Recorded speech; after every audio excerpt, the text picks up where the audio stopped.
Hi guys, and welcome to my channel. If you want to see how this beautiful look was created, then please keep watching.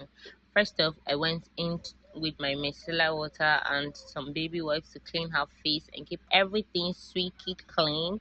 And next off, I went in with some face serum and I apply this everywhere. Yes, you heard me. Apply your serums all over the face, and I went in with my Zykel brush to distribute this around her face. Then I dried it down. Next up, I went into my Cetaphil moisturizer and I applied it everywhere, including the under eyes. Always apply your moisturizers under the eyes because the under eyes are a bit dried and we're trying to retain moisture there. Apply this all over her face as well. Dried it down with a fan. Went into my primer spray and I sprayed a good amount all over her face again, and I dried that down with a fan too.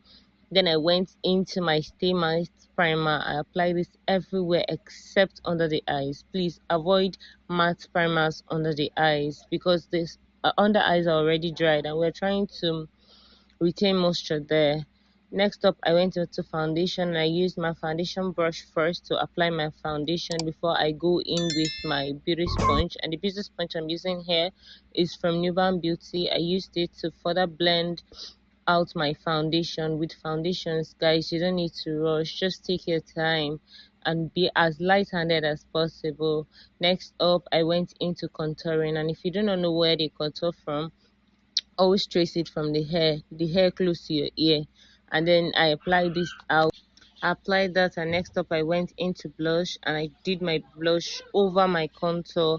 Went in with my brush first to blend the blush before I go in with the beauty sponge, and I also tapped a little bit of the blush on my nose just to create a spark there. And then I went into my beauty sponge to further soften everything out. Next up, I went into those two concealers to highlight, and I used the lighter one in the inner corner and the darker one at the outer corner of the eye.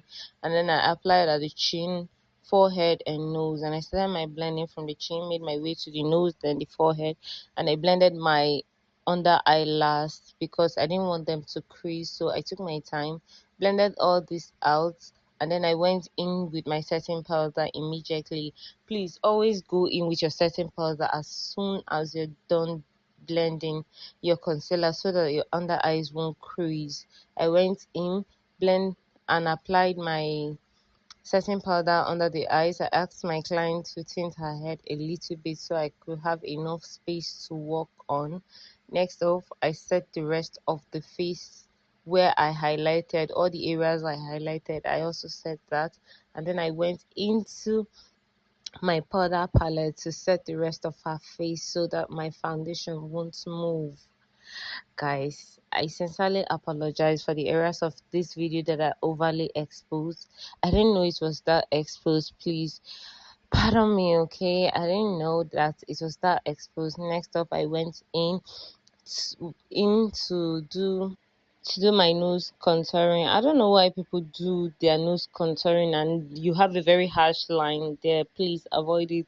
It doesn't look cute. Next off, I went in and prepped my brows, allowed that to dry down, and then I'm baking. And I'm gonna leave this in the oven to bake while I do eyeshadow. The eyeshadow base I'm using is from Pijan. Guys, take your time with your eyeshadow base as well. Please don't apply too much, if not your eyeshadow will start breaking, and don't apply too little so that your eyeshadow won't pop at all. If it's too little, your eyeshadow won't pop. Just apply a moderate amount of it.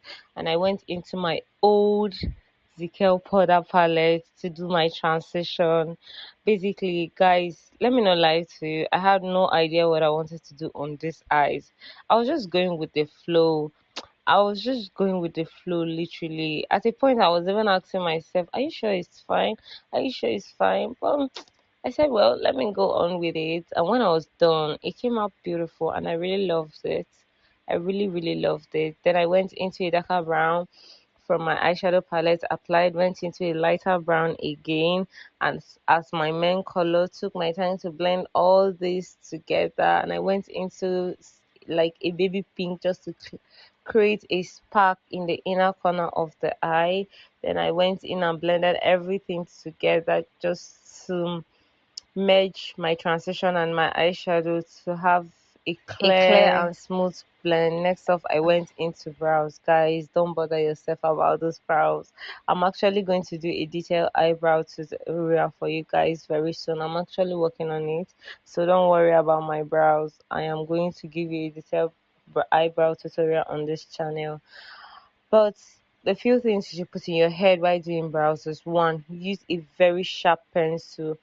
Two, go in with a flat brush. Let your brush be very flat in such a way that just one swatch and you'll have clean and sharp brows. And next up, don't go in with a very light shade of concealer. Gone are the days we used to use very white concealer shades. Those are the things you should put in your head while doing concealer. I went in back with the eyeshadow palette and smudged under her eyes. Then I went in with my gel liner to line her waterline and her upper lash area before I go in with my mascara. Be gentle with someone's face, so please don't want deep brush into someone's face. Then I went into mascara just to darken the lashes a bit so they can easily merge with the falsies. Then I went in with the forces to apply on. Please, with false lashes, please, when you're applying it, always target the person's natural lash line. Where it stops is where you should apply the forces, so there won't be a clear demarcation from the natural lash line and the forces. And please, always be careful when working on someone's face. Be very, very cautious, bearing in mind that you're working on someone's eyes. Next up, I went back in with my mascara to further blend, or merge the forces and the natural lash together. And I went back in to dust off the excess powder from the bake on her face. Please, guys, always remember to dust off the excess powder. And then I applied blush on her face, sprayed everything so I can bring my makeup together. Then I dried that down with a fan, and I went in with a lip brown lip dark brown lipstick from Pijam. All the lipsticks I used on her lips are from Pijam, just to apply it on and highlight the lips. Then I went into this color. What's this color called? Applied it, and I went back to with my brush just to merge the lips together. Take your time to blend your lips as well. And I went back in with my angled brush just to further smash the lips, and then I put some gloss off it, and that was it. But guys, let me not lie to you, I changed this lip. Somewhere later in the video you discovered I actually changed the lips because I felt like it was not giving what it was supposed to give, so I had to change it into this lips. I really love this one. What do you guys think? But I felt like this one did it for me more. Thank you for watching, and bye bye.